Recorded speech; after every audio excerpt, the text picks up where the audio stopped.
तर बघा मित्रांनो, हा जो कॅपॅसिटर आहे हा 108 mFDचा आहे. म्हणजे आपल्याकडं दोन प्रकारचे लाईट येतात, एक 3 फेस आणि एक सिंगल फेस. सिंगल फेस म्हणजे 2 फेस. आपल्या एक फेसमध्ये करंट असतो, दुसऱ्या फेसमध्ये बी करंट असतो आणि तिसऱ्या फेसमध्ये आपली करंट नसतो.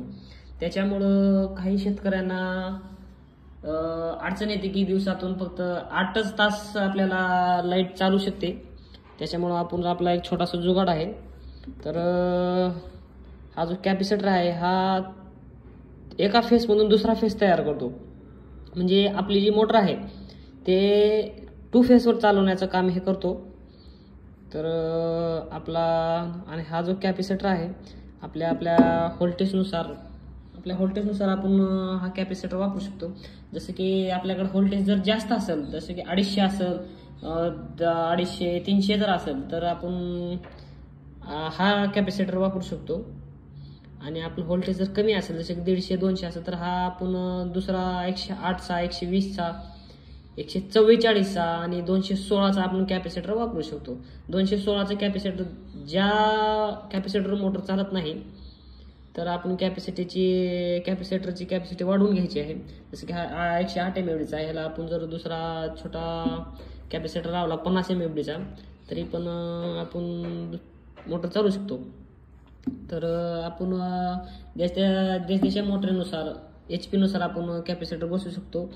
व्होल्टेजनुसार मित्रांनो ह्याच्यावर मोटर जळायची शक्यता असते, पण त्याच्या व्होल्टेजनुसार आपण हे कॅपॅसिटर जोडू शकतो त्याला. जसं की हे एक छोटंसं जुगाड आहे. तर मित्रांनो हे दादा कंपनीचं आहे, कॅपो कंपनीचं कॅपॅसिटर आहे. तर आपण 2 फेसवर आपण मोटर चालू शकतो. तरी पण आपल्याला हा कॅपॅसिटर जोडत असताना हा जो कॅपॅसिटर आहे त्याची वायरिंग करत असताना ज्या फेसमध्ये हा जी वायर आहे, ज्या फेसमध्ये जास्त व्होल्टेज आहे त्या फेसमध्ये आपण जोडू शकतो आणि ज्या फेसमध्ये नाही आहे त्या फेसमध्ये दुसरी वायर आपण त्याला कनेक्ट करू शकतो आणि मोटर आपण 2 फेसवर चालू शकतो. दुसरं प्रोडक्ट आहे मल्टीस्पॅनचा रिले आहे, RYB V22 RYB. या रिलेचं काम असं आहे की पहिला याचे 2-3 फायदे आहेत.